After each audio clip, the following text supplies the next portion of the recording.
ശ്രീ സന്തോഷ് ബാലോട് എങ്ങനെയാണ് ഈ ഒരു വിഷയത്തിൽ താങ്കൾ പ്രതികരിക്കുന്നത്? കാരണം അദ്ദേഹം ഒരു സാമുദായിക നേതാവാണ്, ഒരു സംഘടനാ നേതാവാണ്. ഒരുപാട് വിദ്യാലയങ്ങൾ, കോളേജുകൾ, ആതുരാലയങ്ങൾ, അങ്ങനെ നിരവധി സ്ഥാപനങ്ങൾ SNDPയുടെ കീഴിലുണ്ട്. പക്ഷേ അത് കേരളത്തിൽ അങ്ങോളം ഇങ്ങോളമുള്ള എല്ലാ ജില്ലകളിലുമുണ്ട്. അത് സാധാരണക്കാരായ വിദ്യാർത്ഥികൾക്ക് മത കക്ഷി രാഷ്ട്രീയ ഭേദമന്യേ വിദ്യാർത്ഥികൾക്കും മുതിർന്നവർക്കും ഒരുപോലെ പ്രദമാകുന്ന രീതിയിലാണ് ആ സ്ഥാപനങ്ങളൊക്കെ മുന്നോട്ട് കൊണ്ടുപോകുന്നത്. പക്ഷേ അതിൻ്റെ ഒരു സുതാര്യത മലപ്പുറം ജില്ലയിൽ ലഭിക്കുന്നില്ല, ആ ഒരു പരിഗണന ലഭിക്കുന്നില്ല എന്ന് വെള്ളാപ്പള്ളി പറഞ്ഞു വെക്കുമ്പോൾ അദ്ദേഹത്തിൻ്റെ മുഖത്ത് കരിയോയിലൊഴിക്കണം, അദ്ദേഹം വർഗീയവാദിയാണ് എന്ന് പറഞ്ഞ് മറ്റൊരു തരത്തിൽ ചിത്രീകരിക്കാനുള്ള നീക്കം നടക്കുമ്പോൾ അതിനെ പ്രതിരോധിക്കേണ്ടതല്ലേ സ്വാഭാവികമായും?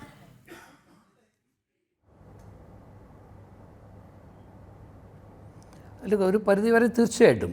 കാരണം ഇവിടെ മുസ്ലിം ലീഗ് എടുക്കുന്ന നിലപാടുകൾ എന്തൊക്കെയാണ്?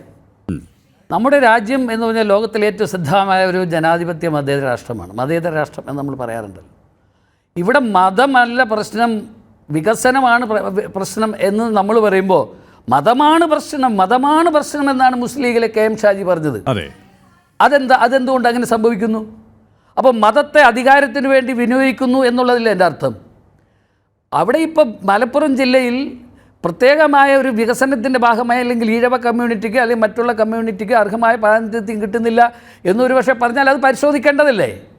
അതിനെ യൂത്ത് കോൺഗ്രസിൻ്റെ അല്ലെങ്കിൽ അല്ലാത്ത നേതാക്കൾ ഇങ്ങനെയൊക്കെ ഒരു സമുദായത്തിൻ്റെ നേതാവിനെ പറയുമ്പോൾ അതൊക്കെ വളരെ മോശമാണ്. മാത്രമല്ല, ഈ അർത്ഥശുദ്ധിയോടുകൂടിയുള്ള വാക്കുകൾ ഉപയോഗിക്കുന്നതാണ് ഒരു പൊതുപ്രവർത്തകർക്ക് വേണ്ടത് എന്നുള്ളതാണ്. അദ്ദേഹം വളരെ എത്രയോ പ്രായം ചെന്ന ആളാണ്. ഒരുപക്ഷെ അങ്ങനെ മറുപടി പറയണ്ടെങ്കിൽ ആ രീതിയിലുള്ളവർ അതിനെക്കുറിച്ച് മറുപടി പറയട്ടെ. അപ്പോൾ യൂത്ത് കോൺഗ്രസ്സുകാർക്കൊണ്ട് ഇങ്ങനെ പറയിപ്പിക്കുന്നതിന് പ്രധാന കാരണം എന്താ? ഇവിടെ നമ്മൾ നോക്കിക്കാണേണ്ട ഒരു പ്രധാന വിഷയം എന്താ? അധികാരം വരുന്ന സമയങ്ങളിൽ ഇവിടെ ഭൂരിപക്ഷത്തെയും ന്യൂനപക്ഷ വിഭാഗങ്ങളെയും ഒക്കെ ഒരുപോലെ താലോലിക്കുന്നൊരു സാഹചര്യം കേരളത്തിലെ കോൺഗ്രസ് പാർട്ടിയും കമ്മ്യൂണിസ്റ്റ് പാർട്ടി സ്വീകരിക്കാറുണ്ട്. ഇപ്പം നമുക്കറിയാം, കേരളത്തിലെ ന്യൂനപക്ഷങ്ങൾ BJPയുമായി അടുക്കുന്ന ഒരു രാഷ്ട്രീയമുണ്ട്. LDFനും UDFനും ബദലായ ഒരു ബദൽ രാഷ്ട്രീയം കേരളത്തിൽ ഉടലെടുക്കുകയാണ്. ക്രിസ്ത്യൻ സമുദായത്തിലും മുസ്ലിം സമുദായത്തിലുള്ള ആളുകൾ, അതുപോലെ മറ്റു സമുദായത്തിലുള്ള ആളുകൾ, ആ സമുദായങ്ങൾ നേരിടുന്ന പ്രധാന പ്രശ്നങ്ങൾ, കേന്ദ്ര ഗവൺമെൻറ്റുമായി ബന്ധപ്പെട്ട് വരുന്ന ഒരുപാട് പ്രശ്നങ്ങളുണ്ട്. അതിലെ പ്രധാനപ്പെട്ട ആളുകൾ BJPയുടെ നേതാക്കളുമായി ഗവൺമെൻറ്റുമായും ഒക്കെ ചർച്ച ചെയ്യുന്നുണ്ട്. അത് പരിഹരിക്കുന്നുള്ള സമീപനങ്ങളുണ്ട്. നിങ്ങൾ ഓരോ സമയത്ത് ആലോചിച്ചോ, കമ്മ്യൂണിസ്റ്റ് മാർക്സിസ്റ്റ് പാർട്ടി സ്വീകരിച്ച, പിണറായി വിജയൻ ഉൾപ്പെടെയുള്ള സ്വീകരിച്ച നിലപാടെന്താ? ഭൂരിപക്ഷം വരുന്ന വിശ്വാസങ്ങളെ ചൂഷണം ചെയ്യുന്ന സാഹചര്യം ഉണ്ടായിട്ടില്ലേ? അപ്പോൾ ഭൂരിപക്ഷവും ന്യൂനപക്ഷങ്ങളും CPM നിന്ന് അകലുന്ന ഒരു രാഷ്ട്രീയം വന്നപ്പോഴാണ് അന്ന് CPM എന്ത് ചെയ്താൽ പിണറായി വിജയൻ എന്ത് ചെയ്ത് അയ്യപ്പ ആഗോള സംഗമം വെച്ചത്. അപ്പോൾ ഇവിടെ രാഷ്ട്രീയമായ മുതലെടുപ്പിന് വേണ്ടി പല സമയങ്ങളിലും ഈ രാഷ്ട്രീയ പാർട്ടികൾ സ്വീകരിക്കുന്ന നിലപാടിൻ്റെ ഭാഗമായി എന്ത് വരുന്നു? സാമുദായിക സംഘടനകൾക്ക് പ്രാധാന്യം വരുന്നു. CPMും കോൺഗ്രസും സ്വീകരിക്കുന്ന രാഷ്ട്രീയത്തിൻ്റെ ഭരണപരമായ കാര്യത്തിൻ്റെ ഭാഗമായിട്ട് അതിൻ്റെ ഭാഗമായി സാമുദായിക നേതാക്കൾക്ക് പ്രാധാന്യം വരുന്നു. അപ്പോൾ സ്വാഭാവികമായി രാഷ്ട്രീയ പാർട്ടികൾ സാമുദായിക സംഘടനയുടെ പിറകെ പോകുന്നു. പക്ഷേ BJP ചെയ്യുന്ന എന്താ? സാമുദായിക സംഘടനകൾ നേരിടുന്ന പ്രശ്നങ്ങൾ എന്താണെന്ന് പഠിക്കുകയാണ്. ഓരോ മേഖലയിലും അവിടെ റിസർവേഷൻ, മറ്റ് ആനുകൂല്യങ്ങൾ ഏതെല്ലാമാണ് ചെയ്യേണ്ടത് എന്ന് പഠിച്ചുകൊണ്ട് നടപ്പിലാക്കുകയാണ്. ഒരു സമയത്ത് കോൺഗ്രസിൻ്റെ നേതൃത്വത്തിലെ ഗവൺമെൻറ് അധികാരത്തിൽ വരുമ്പോൾ കോൺഗ്രസിന് മുസ്ലിം ലീഗിനെതിരായിട്ട് ഒരു അക്ഷരം പറയാൻ കഴിയുമോ? ഇന്നും അതല്ലേ സ്ഥിതി? അതെന്തുകൊണ്ട് ഞാൻ പറയുന്നത്, ഒരു മുന്നണിയാകുമ്പോൾ ജനാധിപത്യത്തിൽ പല സംവിധാനങ്ങളൊക്കെ ഉണ്ടാകും. പക്ഷേ കേന്ദ്രീകൃതമായ അധികാര താല്പര്യങ്ങൾക്ക് വേണ്ടി നിലപാട് സ്വീകരിക്കുന്ന മത തീരുമാനങ്ങളാണ് പല സമയങ്ങളിലും ഇവർ സ്വീകരിക്കുന്നത്. മുസ്ലിം സമുദായം എന്ന് പറഞ്ഞാൽ ഞാൻ മനസ്സിലാക്കുന്നു, ഇസ്ലാം ദൈവത്തിൽ അർപ്പണം ചെയ്ത് സമാധാനമായി ജീവിക്കുന്നവനാണ് ഇസ്ലാം. ആ ഇസ്ലാമിൽ വിശ്വസിക്കുന്ന ഒരാൾ വർഗീയവാദിയാകുന്നു ഞാൻ വിശ്വസിക്കുന്നില്ല, ചിന്തിക്കുന്നില്ല.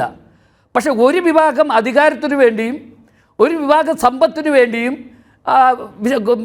നിയമങ്ങൾക്കും മതത്തിനും വിരുദ്ധമായ നിലപാട് സ്വീകരിക്കുന്നു. അതാണ് നമ്മൾ കേരളത്തിൽ കണ്ടുവരുന്നത്. അപ്പോൾ കേരളത്തെ സംബന്ധിച്ചിടത്തോളം ഇപ്പോൾ കേരളത്തിൽ സംഭവിച്ചുകൊണ്ടിരിക്കുന്നത് എന്താ? ഈ ഗവൺമെൻറ് അധികാരത്തിൽ വന്ന് LDF ഗവൺമെൻറ് അധികാരത്തിൽ വന്നു. ഇന്ന് തന്നെ നമുക്കറിയാം VD സതീശനെതിരെ രാഷ്ട്രീയം വന്നിട്ടുണ്ട്. ഇതെല്ലാം എങ്ങനെ ഉണ്ടാകുന്നു? അപ്പോൾ LDF UDF തമ്മിൽ എന്തെങ്കിലും വ്യത്യാസമുണ്ടോ? യാതൊരു വ്യത്യാസമില്ല. ഒരൊറ്റ വ്യത്യാസമേ ഉള്ളൂ, LDF ഭരിക്കുന്നു, UDF പ്രതിപക്ഷം വന്നിരിക്കുന്നു. അത്രയുള്ള വ്യത്യാസം, വേറെ വ്യത്യാസങ്ങളില്ല.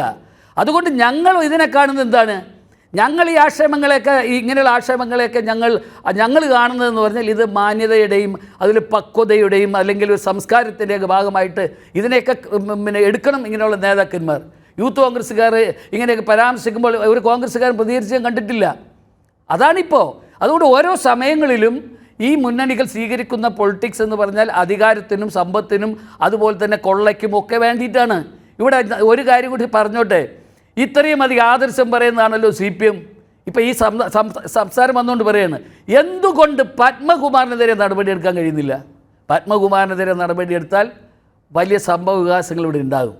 അതാണ് അധികാരത്തിനു വേണ്ടിയും സമ്പത്തിനു വേണ്ടിയും വികലവും വികൃതവുമായ രാഷ്ട്രീയവും അതുപോലെ തന്നെ വികലമായ മത സമീപനങ്ങളും സ്വീകരിക്കുന്നതാണ്. സർദിനിയാണ് താങ്കൾ പറഞ്ഞു വെച്ചതുപോലെ തന്നെ എല്ലാം വോട്ട് ബാങ്ക് രാഷ്ട്രീയമാണ്. അധികാരം നിലനിർത്താൻ എന്തും ചെയ്യുമെന്നതാണ് കേരളത്തിൽ ഇടതും വലതും കാലാകാലങ്ങളായി ആവർത്തിച്ചതും ഇപ്പോൾ കണ്ടുകൊണ്ടിരിക്കുന്നതും.